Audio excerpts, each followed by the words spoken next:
The year is 2004. We are movie executives at Disney who have just seen a rough cut of what will become National Treasure. And as good as it is, we're going to fix it. Cue the intro.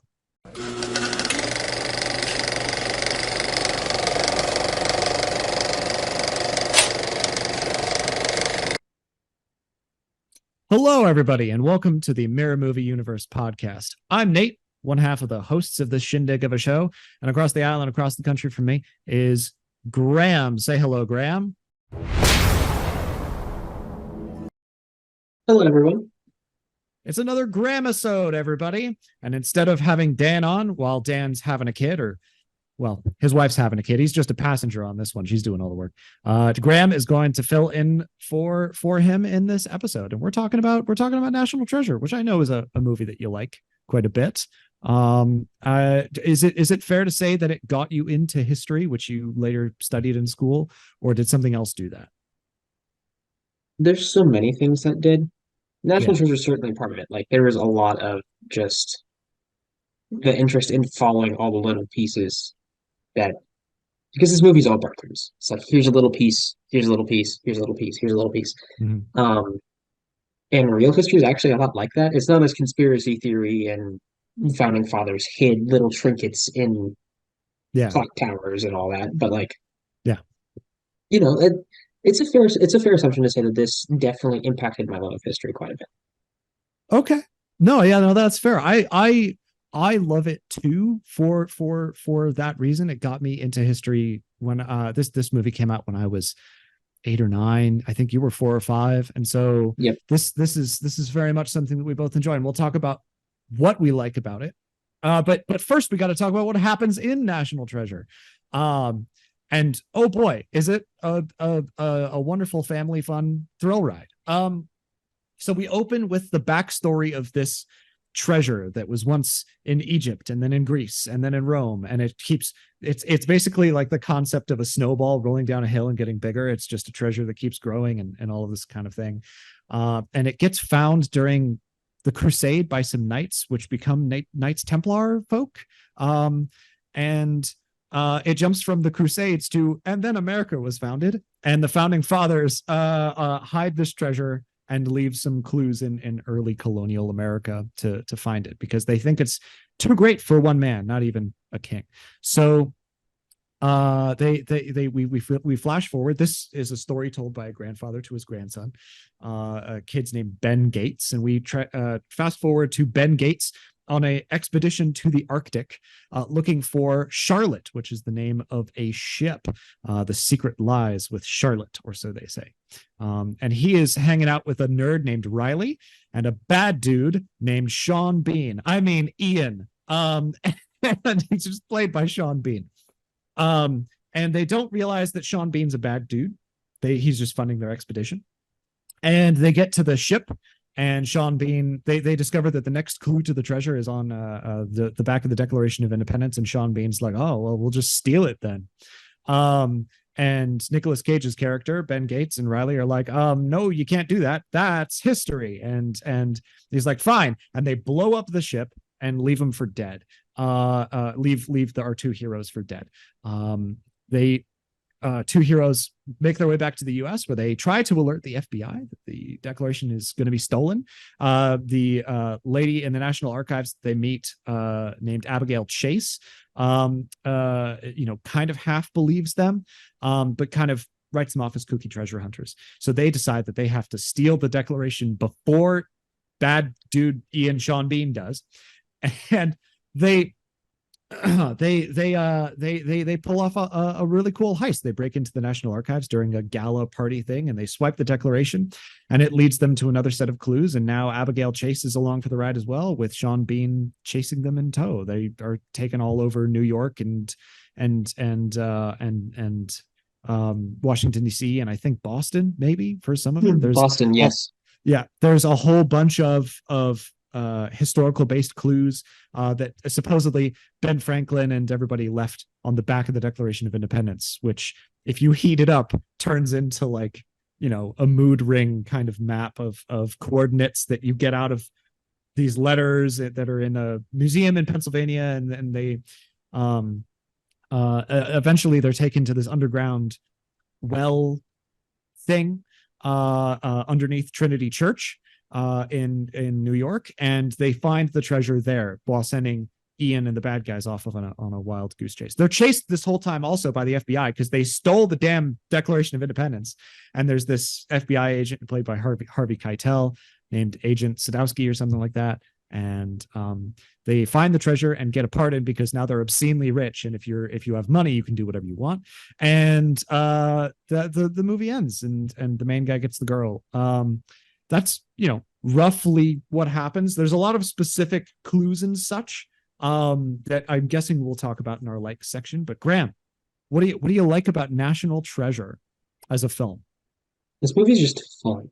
Like, Oh yeah, before anything else, this movie is, excuse me, just pure fun. yeah. Um, it was one of the first things that got me to like actually think about colonial history, Mm-hmm. which is also really cool. Like the specific clues, like the Silence Dogood letters that you Yeah. mentioned, those Mm-hmm. are a real thing, and they just pulled those and made their own key for them, which is Yeah. really impressive. Mm-hmm. Um, they travel all through colonial, well, not through colonial stuff, but like they visit a whole bunch of different things that are important to Mm-hmm. colonial America. Um, and they present that in a way that is engaging to a young audience. Because you and I saw this when we were little kids Kids, yeah. first. Like, Um, it was one of the most watched movies I probably had on DVD, after I yeah, saw it. And like it was just so cool. Yeah. I got into all of this stuff from National Treasure. So mhm, 100%. Yeah. yeah. That the film does that really well. It makes this wide swath of history, especially with really specific things, Oh interesting to yeah. people of all ages. Mm-hmm. And you have Gates, who at times winds up just being an exposition machine about X historical object, which like, Yeah. hi, hello, it's me. Um, like, Because yeah, no, that's what you do. I mean, I don't know if this will go out after our Indiana Jones 5 episode, but like you were like the historical artifacts are, I mean, you're the Indiana Jones in the family almost. So yeah, this is National Treasure is very much like that. Takes a lot of inspiration from the same oh thing. yeah, But it yeah, definitely does. yeah, Um, it feels there's definitely an Indiana Jones inspiration there, which is really yeah. fun. Oh yeah. Um, I like seeing the relationship between Ben and his dad a Mhm. lot because like once their relationship is mended in the film, like they're just both being history nerds together, Yes. Yeah. and that is a dynamic that I have with my father.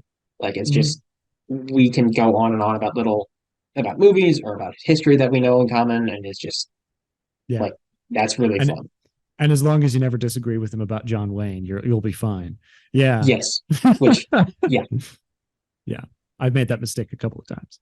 But um but yeah, I'm with you. I mean, out of all of the clues, you got like the out of all of the clues, like which are your favorite? You mentioned the Silence Dogood letters. You got the Liberty Bell, the glasses spectroscopy thing going on. yes, You've got the pipe from the Charlotte that is reads out in a poem that it's the Declaration of Independence. You got the Declaration itself, and even the fake clue of like the single lantern at the bottom of the yeah, well, right? yeah. Which is your favorite? Is it the Silence Dogood letters, or is there something else historical that you're like, aha, this thing? Um, I like the Do Good Letters a lot. I think yeah. that's really cool. Mhm. I like that they were pulled like a thing that Ben Franklin did. They just pulled that and were like, that's part of this code. We're just going to use that. Like, like like the founding fathers retroactively added the Do Good Letters to be like, here's a text that we think will survive. Maybe we'll just use that. I think that's really cool. I like the conversation when Ben talks to his father and is like, I found the Mhm. Charlotte. She was a ship. Like, Mhm. that's really fun because you see them both kind of click. Yeah. So like that interaction with the clues is probably my favorite. Mhm. Um, I like it a lot because his dad's been looking for the treasure for forever. and has kind of Yeah. given up. And when he realizes that his son has found this thing that he's given up on, you can see like the fire kind of relight and everything. Mhm. Is quite nice. I like that a lot. Um, but yeah, no, the relationship with the father and son is great. I love Yeah. that he hides all of his money in common sense. Um, like Yes. that's a plot point. He just steals common sense from his father, and there's like $500 in there. Um, but yeah, yeah. In I in $100 bills, which is also a plot point. which is also a plot point because um that one is the one that surprises me the most that the writers came up with it. The daylight savings Yeah. time thing on the $100 bill painting of the thing. Like, Yeah. yeah. That Um, one's really cool. yes. I that is uh the clue that's solved by my favorite character in this movie. And this is the first of my likes about it. But I love Riley so much. I I know you do. okay, Riley, the sidekick. He's played a little bit like a bumbling sidekick, but really he's just there for comic relief, and he does a great job with it. He makes fun of the bad guys at the beginning, because one of them says something really far afield. There's a clue on the thing that says iron pen, which means that it's just a pen or something like that. And one of the bad guys is like, "Oh no, it's prison." And Riley's making fun of him, and he just goes, "Albuquerque." See, I can do it too. Snorkel. See, I can say random stuff. And he's like 55 and on pen. On pen's a prison. And I just love Riley. And he solves the daylight savings time. He's like, "Oh, I know Mhm. something you don't know. Oh, daylight savings time wasn't established until World War One." Yeah, he's fantastic. I don't know if you identified more with Ben or with Riley. I guess you're more the history nerd. And Riley's the tech guy, and I'm the tech guy. So, Yeah. um, but yeah. Like I loved Riley growing. I still love him. Like Riley's fun. But Mhm. the way that Gates talks about stuff, like just how he talks about things, Mhm. I've seen myself do with historical stuff. Like Yeah. I have, You get all misty eyed, buddy boy. You get all oh misty yeah, eyed, just like he does. yeah. Yeah. Like I have this little replica of a Greek coin that I picked up in Athens. Yeah. And I could go on and on about how cool this thing is. And I would sound just like Ben Gates talking about all the colonial history stuff. No, specifically about coins, though, because, or not Yeah. coins, they're buttons, they're campaign buttons or something like Yes. that. Yeah. Yes. Yeah. Yeah. No, absolutely. Which I love is, how in almost every episode of the show that we're talking about historical stuff, I've got my Indiana Jones props. I've brought them out before, and you got this mhm. coin. It's just like the thing in National Treasure. That's wonderful. Yeah. Um, but yeah, I mean, I I saw this movie. I guess I don't know, a couple of months before I went to Washington D.C. on a trip, and I wanted to see all of the stuff from this movie. And I bet that a bunch of school kids got into history through this. It's like the perfect intro for kids, like you said. Mhm. It's also slightly edgy. Like the bad guys all have British accents, and there's one who's bald, and it's knockoff Jason Statham, and like, there's like gunshots and gunfights, but it's like it's not it's not as like violent as say like an Indiana Jones or other No. things in that realm.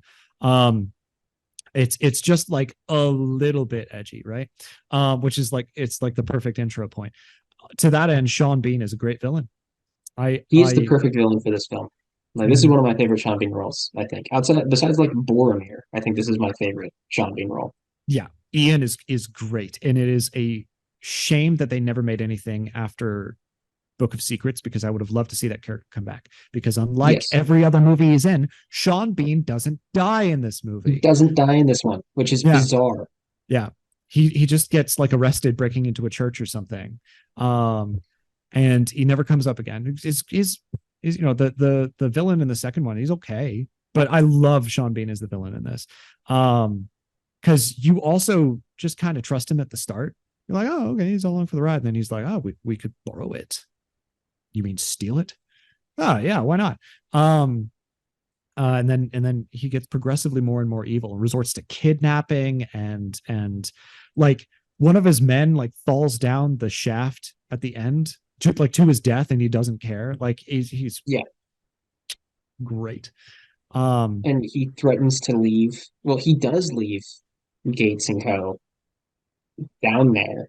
Yeah. because they convince him that the clue is elsewhere. So he leaves them there Yeah. to either die or if he needs They'll help just come finding the back for next them. clue to go back down there. Oh my God. Yeah. No, I was so scared when I saw that as a kid. I'm like, oh my God, they're gonna die, and as an adult, you're like, oh, okay, how are they gonna get out of this? But as a kid, I was like, oh geez, he's a very well done villain. Sean Bean did a Yes. great job delivering all of those lines. And he's very prim and proper as well. There's a foot chase sequence in the middle that ends with like the Declaration of Independence rolling out into a street. Sean Bean just calmly walks up to it, picks it up, just kind of handles it, and he just walks. Um, it's is good time. I like it a lot. However, you can't, just say, oh, we like this show or like we like this movie on this show. So, Graham, you got to fix National Treasure. Is it going to be some kind of historical accuracy thing? Is it going to be adding or subtracting anything in that realm, or like what are you going to fix up about this movie? Kind of somewhere along those lines, actually, just a little Okay, bit. okay, Um, I would like to. It kind of doesn't feel like a fix to me. It just feels like a small adjustment. But sure. I think it would No, make we this do film. small stuff. Yeah, Oh yeah, it would make this film to me a lot better and a lot more realistic sure. if Abigail took a little bit longer to trust everything. Because she kind of just like immediately jumps into, well, Mm-hmm.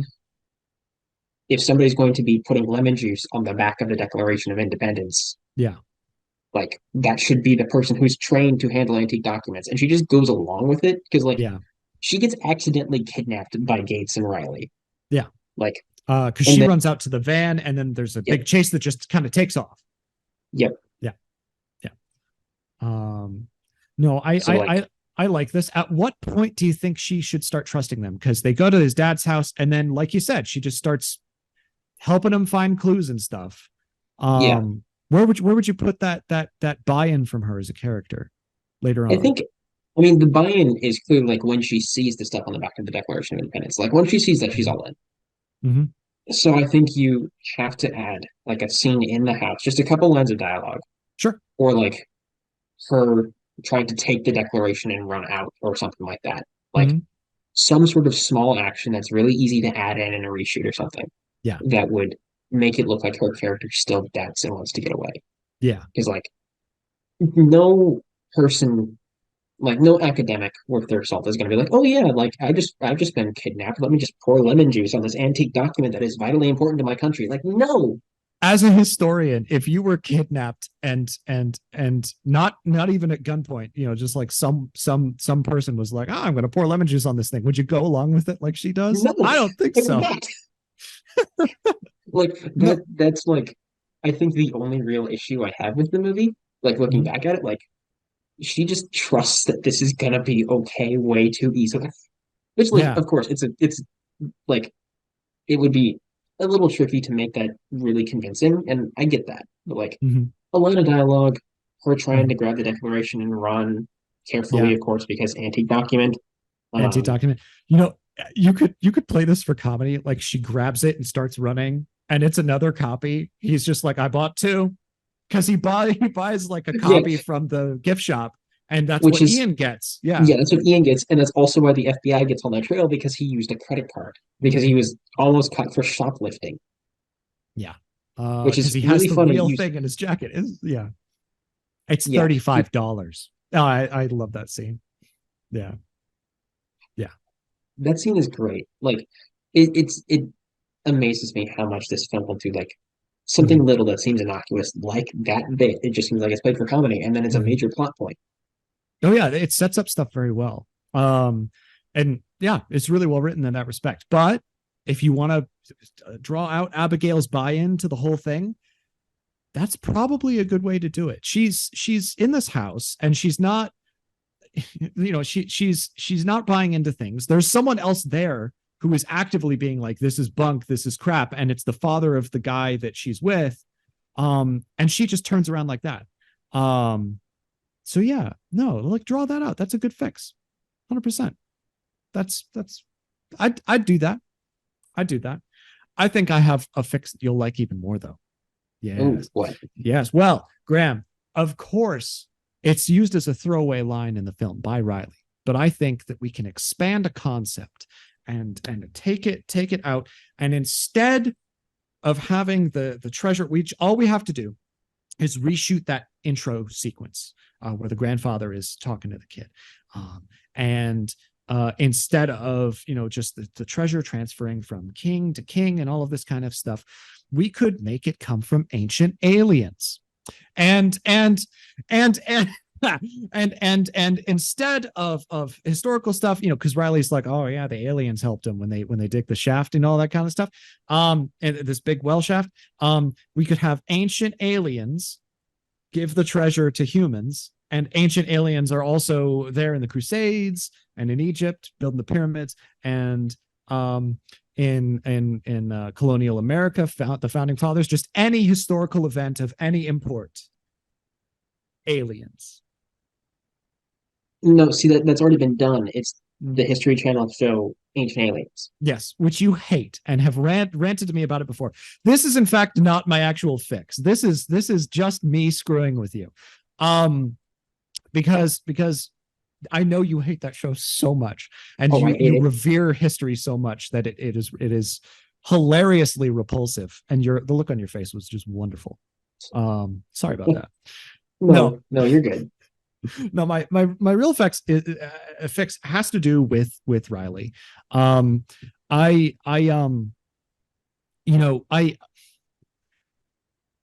really like his character, and all of the funny stuff that he does. He's great comedy relief.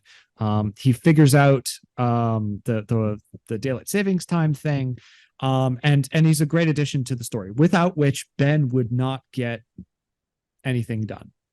He's the guy in the van, as they say in Spider-Man. And I think that something that's always been very strange to me is he doesn't get a backstory.